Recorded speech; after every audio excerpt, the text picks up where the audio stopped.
নমস্কার, আমি বৃষ্টি। কেমন আছো সবাই? আশা করছি সবাই অনেক ভালো আছো, সুস্থ আছো। আমার নতুন আর একটা ভিডিওর সঙ্গে সকলকে জানাই অনেক স্বাগত।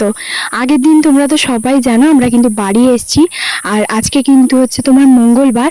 আর এই যে সকাল সকাল তোমাদেরকে আমি হচ্ছে আমার যে আলনাটা ছিল সেটাই তোমাদের সঙ্গে একটুখানি শেয়ার করছি।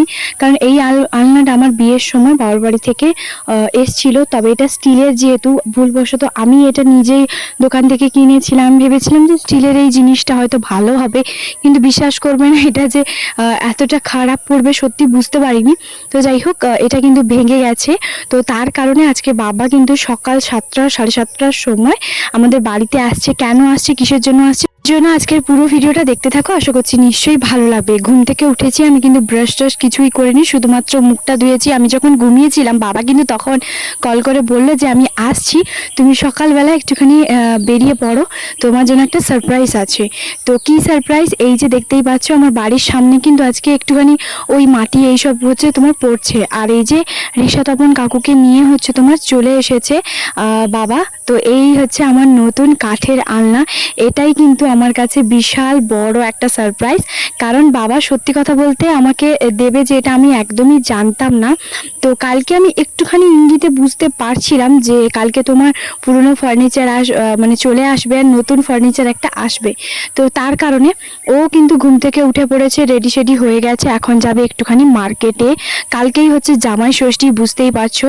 তো যাই হোক, এই যে এটাই হচ্ছে আমার নতুন আলনা। দাঁড়াও বাবাকে একটু চা জল এগুলো একটু দিই, তারপরে তোমাদের সঙ্গে পুরো ভিডিওটা শেয়ার করছি। আর এই যে এখন কিন্তু আমি মানে নতুন আলনাটা সকাল সকাল পেয়ে ভীষণ পরিমাণে খুশি। আমি তো ভীষণ এই যে রিক্সা তপন জেঠু আর হচ্ছে ও আর বাবা তিনজন মিলে পুরনো যে আলনাটা সেটা যেভাবে হচ্ছে তোমার স্যালোটিপ আর হচ্ছে দড়ি দিয়ে বাঁধা ছিল ওটাই এখন তিনজন মিলে খুলছে। আর বাড়িতে বলতে পারো শ্বশুরমশাই গেছে, ওই যে সামনে যে গাড়িগুলো এসছে তো সেগুলো একটুখানি মানে মাটি কোথায় পড়বে না পড়বে এগুলো একটুখানি দেখছিল। আর শাশুড়িমা একটুখানি গেছে কাজে, তো তারপরেই চলে আসবে। আর এখানে এই যে ওদেরকে দিয়েছি একটুখানি চা আর বিস্কিট, সঙ্গে আমিও কিন্তু খেয়ে নিয়েছি। আর আমরা যখন দিল্লিতে থাকতাম তখন আমাদের কাছে কুলার এসি দুটোই ছিল। প্রথমেও কুলারটা কিনেছিল, আর কুলারটা যেহেতু আমরা যখন দিল্লি থেকে আসি সব কিছু জিনিসপত্র আমরা যখন নিয়ে আসি তখন আজকে 2 বছর হয়ে গেছে একটা ঘরের মধ্যে, তো সব কিছু বন্ধ আছে, বুঝতেই পারছো। সব গ্রামের দিকে মানে ইঁদুর পুরো একদম তার কেটে অবস্থা খারাপ করে দিয়েছে। তো ও ভেবেছিল যে হয়তো যে মেন যে তারটা সেটা হয়তো মানে একটুখানি সারিয়ে নিলেই ঠিক হয়ে যাবে। তো যখন ভেতরে দেখে তখন কিন্তু পুরোটা একদম ইঁদুর তার কেটে দিয়েছে। তবে এটা বেশি সারাতে টাকা নেবে না, তো তার জন্য আমাকে বলেছিল যে এই তারটা যেহেতু একটুখানি কেটে গেছে এটা আমি স্যালোটিপ দিয়ে চিটিয়ে দিলেই মানে বাবা আর হচ্ছে মানে বাবু হচ্ছে তোমার নিয়ে যাবে, মানে আমার বাবার বাড়িতে হচ্ছে তোমার পাঠিয়ে দেবে। যেহেতু ওরা দুজন মিলে মা বাবা দুজন, গরম তো প্রচুর হয় বুঝতেই পেরেছো। তবে আমার শ্বশুর শাশুড়ি কিন্তু ফ্যান হাফের বেশি দিন হচ্ছে তোমার অনই থাকে না, কারণ ওরা খুব একটা মানে এসি কুলার এগুলো তো ব্যবহারই করে না, তো ফ্যানটাই শুধুমাত্র ব্যবহার করে। না হলে আমার শ্বশুরমশাইকেও বলেছিলাম যে এই কুলারটা হচ্ছে তোমার জল ভর্তি করে তোমরা ব্যবহার করতে পারো, বা এসি যে রুমটা যেটা আমাদের রুম সেখানে তো আমরা থাকি না, তোমরা এসে ঘুমোতেও পারো। তবে ওরা একদমই স্পষ্টবষ্টি বলে দিয়েছিল যে এসি কুলারে থাকার লোক আমরা নই, আর আমরা থাকবো না। তার কারণ হচ্ছে অভ্যেস হবে না, যেহেতু প্রচুর গরমে রোদে ওরা কাজ করে, বুঝতেই পারছো গ্রামের দিকে। তো তার জন্য ওরা বলে দিয়েছিল যে না না আমরা থাকবো না, তো এগুলো আমাদের সহ্য হবে না শরীরে। তো তার কারণে আর এই যে ওরা কিন্তু এখন বেরিয়ে গেছে। তো ফাইনালি ওরা কিন্তু নিয়ে যায়নি, মানে ওই কুলারটা ঠিকঠাক হয়নি তার জন্য হচ্ছে রেখে দিয়ে গেছে। আর এরপরেই কিন্তু এই আমার হচ্ছে নতুন আলনাটা। তো এখানে যেহেতু আমাদের রুমটা পুরো জিনিসপত্রে ভর্তি, মানে আলমারি, ড্রেসিং টেবিল, এর মধ্যে আছে ওয়াশিং মেশিন রুমের মধ্যে, তারপরে আছে তোমার ডবল ডোরের ফ্রিজ আছে আর পালঙ্ক আছে। তো সবটা একদম ঘরটা জ্যাম হয়ে গেছে। তো তার জন্যই বাথরুমে একটা সাইডে হচ্ছে তোমার রেখেছি, যেহেতু আমাদের বাথরুমটা অ্যাটাচ বাথরুম তার কারণে। আর আলনাটা ওই দিকে যেহেতু ছিল ভেতরের দিকে, তো আমি কি করেছিলাম আলমারিটা হচ্ছে তোমার একটুখানি নিজে ওই কাঁথের মানে দেওয়ালের দিকে একটুখানি সেট করে দিয়েছিলাম। তো তারপরে কালকে রাতে যেহেতু আমরা মানে বিকেলবেলায় এসেছি, তো রাতে কিন্তু জামা কাপড়গুলো ওয়াশিং মেশিনের মধ্যে দেওয়া ছিল, মানে কাঁচা থাকেনি, এমনি দেওয়া ছিল। আমি কিন্তু সকালবেলা একটু সার্ফ দিয়ে ভালো করে কেচে ধুয়ে এখন কিন্তু সকালবেলা সোজা চলে এসেছি ছাদের উপরে। ওরা যেই বেরিয়ে গেছে তারপরে আমি ছাদের উপরে জামা কাপড়গুলো শুকিয়ে দিচ্ছি, কারণ কালকেই তো জামাই ষষ্ঠী, কালকেই তো আমাদেরকে যেতে হবে বাবার বাড়ি, স্বাভাবিক। আর অনেক অনুষ্ঠান পড়েছে কালকে, দুটো অনুষ্ঠান পড়েছে, বিয়ে বাড়ি, তারপর হচ্ছে জামাই ষষ্ঠী, সবটাই তোমাদের সঙ্গে শেয়ার করব পাট করে, যাতে তোমাদের দেখতে বেশি ভালো লাগে। আর আমার চ্যানেলে যদি নতুন হয়ে থাকো তাহলে প্লিজ চ্যানেলটাকে সাবস্ক্রাইব করতে একদম ভুলবে না। আর কেমন লাগলো প্লিজ ভিডিওটা শেষে অবশ্যই একটা কমেন্ট করে জানাতেও একদম ভুলবে না। ছাদের উপরে যে পরিমাণ রোদ, আর মনে হচ্ছে যে 10 মিনিটের মধ্যে যেন জামা কাপড়গুলো সবগুলো শুকিয়ে যাবে। এগুলো একটুখানি দিতে দেরি হয়েছে, তার একটাই কারণ যেহেতু আমি মানে সব কিছু না, যেহেতু সবার সঙ্গে আসছি, তারপরে হচ্ছে অনেক ব্যস্ত থাকি, তো তার কারণে আমার সব কিছু দেওয়া এভাবে হয় না, মানে কাজের মধ্যে ব্যস্ত হয়ে পড়ি, সবার সঙ্গে ব্যস্ত হয়ে পড়ি, তাই জন্য ভিডিও এডিটিং করার মতন আমার সময় হয় না। মনে হয় কি যে প্রতিদিন তোমাদের সঙ্গে ব্লগ শেয়ার করব। তো তোমরা অনেকেই হচ্ছে আমাকে কমেন্ট করো, বেশ ভালোই লাগে। তো এইভাবে হচ্ছে আমার পাশে থেকো, এইভাবে হচ্ছে সাপোর্ট করো, কমেন্ট করতে থাকো যে কেমন লাগলো ভিডিওটা। তো যাই হোক, এদিকে কিন্তু জামা কাপড় সমস্ত কিছু আমার শুকানো হয়ে গেছে। আর ছাদের উপরে এত সুন্দর রোদ বাতাস না, যে সত্যি একটা আলাদাই। সকালবেলায় সবুজ ঘেরা মাঠ, সব পরিবেশ দেখতে আমার বেশ ভালোই লাগে। ছাদের উপরে এমনিতেও ভোরবেলা আমি একটুখানি হাঁটতে আসি, মানে এমনি আমার তো জানো এটা একটা অভ্যেস, আমি যখন ওখানেও থাকি এখানেও থাকি ঠিক তেমনটাই করি। তো যাই হোক, সমস্ত জামা কাপড় আমার কিন্তু শুকানো একদম কমপ্লিট। এখানে নিচে চলে এসেছি, এখন কিন্তু নিচে এসে সোজা বসে পড়েছি খেতে। ও কিন্তু 4টা থেকে 5টা মতন চপ নিয়ে এসেছিল, তো শাশুড়ি মায়ের জন্য একটা রেখে দিয়েছি। শ্বশুরমশাই বললো যে মানে যেখানে কাজ করছে তো সেখানেই খেয়ে নেবে, আর সঙ্গে ওকে মুড়ি দিয়ে দিয়েছি, চপ ও জল ঢেলেই খাবে আর আমিও খাবো। যেহেতু আমরা এতটা রিচ দুজনই হচ্ছে খুব একটা নিতে পারি না, ট্রেন জার্নি করে আসার পরে ওই মশলা মুড়ি ওইসব করার মতন কোনো ইচ্ছেও নেই। আর ও বললো যে না জল ঢেলেই, প্লেন জল ঢেলে চপ দিয়ে মুড়ি খাবো। আমাদের এখানকার চপ জাস্ট দারুণ। ও তারপরে মাছ নিয়ে এসেছিল, মাছের মাথা দিয়ে মুড়ো দিয়ে ঘন্ট করেছিলাম, আর করেছিলাম মাছের ঝোল, আর পটল ভেজেছিলাম।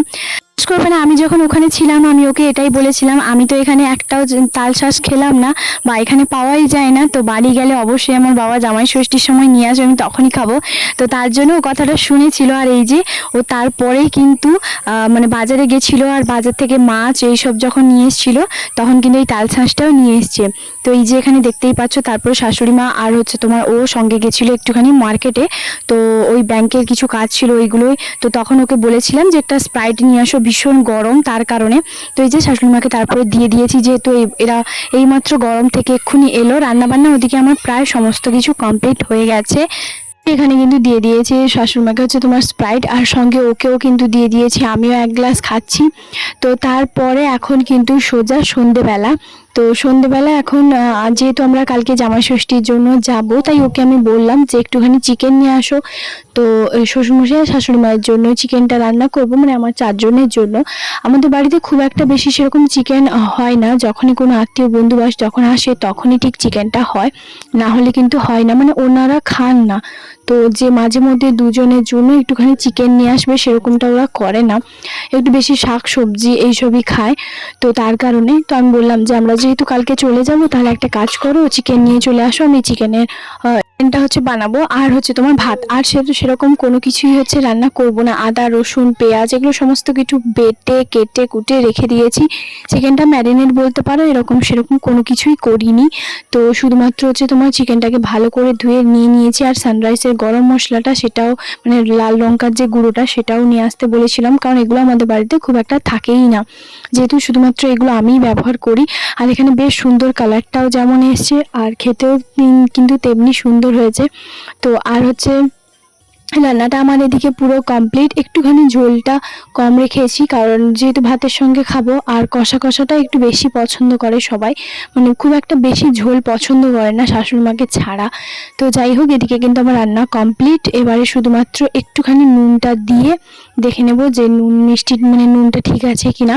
তো এখানে দেখছিলাম যে গরম মশলা বা চিকেন কারির মশলা আছে কিনা, যখন দেখলাম যে না এখানে নেই, তো আজকে কিন্তু প্রচুর গরম, মানে এই কয়েকদিন তো প্রচুর গরম পড়েছে। তবে মানে কি বলতো, একটুখানি ওইদিকে দেখতে পাচ্ছ সাইডে ফ্যান চালানো আছে, এদিকে রান্না করছি, একটুখানি গরমে ওইখানে ফ্যানের কাছে বসছি, মানে এরকমটাই হচ্ছে, দর করে ঘেমে যাচ্ছি।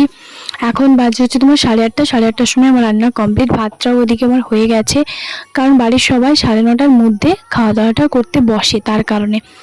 তো তার ওই জন্যই হচ্ছে, এই যে দেখতেই পাচ্ছ এখানে কিন্তু আমার সমস্ত কিছু হয়ে গেছে। এবার শুধুমাত্র তরকারিটা ঢেলে নেব। তো তারপরেই আর কোনো কিছুই হচ্ছে রান্নাবান্না করিনি, শুধুমাত্র এই চিকেন কারির মানে ঝোলটা আর হচ্ছে তোমার ভাত। রাতে যেহেতু আমার শ্বশুরমশাই খুব একটা তরকারি পছন্দ করে না, ওনারা মানে শ্বশুরমশাই আমাদের মতন যে খুব একটা হিজিবিজি তরকারি দিয়ে খাবো ওরকমটা নয়, সিম্পলভাবেও খেতে বেশি পছন্দ করে। আসলে ভাই একটুখানি একটা তরকারি দিয়ে ভাত খেতে একটু অপছন্দ করলেও তবে কোনো কিছুই করার নেই, কারণ বাড়ির 3টে জন যদি একইভাবে করে, একজনের জন্য আমি সেরকম আর কোনো কিছুই করিনি। তো যাই হোক, মুখটা একটু খেতে বসার সময় একটুখানি কেমন হয়ে যায়। তো তারপরে এই যে, কিন্তু আমার শ্বশুরমশাই কখনো দেখিনি যে বলে যে এক তরকারি বা 2টো তরকারি 3টে তরকারি দিয়ে খাবো, কোনোদিনই কোনো কিছু বলেনি। তো যাই হোক, এদিকে আমার চিকেনটা হয়ে গেছে। এবার শুধু বাড়িতে যে পিসিমণি ওরা থাকে, মানে পিসিমণির ঘরে ছেলে বৌমা, তাদের বাড়িতে 2টো বাচ্চা থাকে, ওদের জন্য একটুখানি তরকারি দেব, কারণ এই চিকেন বলো যা কিছু ভালো মন্দ একটুখানি হলে ওদের বাড়িতে একটুখানি দিয়ে আসা হয়, এরকমটাই ব্যাপার। তো চলো, ওকে হচ্ছে মানে আমার শাশুড়িমাকে হচ্ছে তোমার বেড়ে দিই, এই যে বাটির মধ্যে ওকে দিয়ে দিয়েছি, এবারে উনি হচ্ছে গিয়ে দিয়ে আসবে। তাহলে চলো বন্ধুরা, আজকের ভিডিওটা এখানে শেষ করছি। কেমন লাগলো অবশ্যই একটা কমেন্ট করে জানাতে একদম ভুলবে না। দেখা হবে আবার একটা নতুন ব্লগে।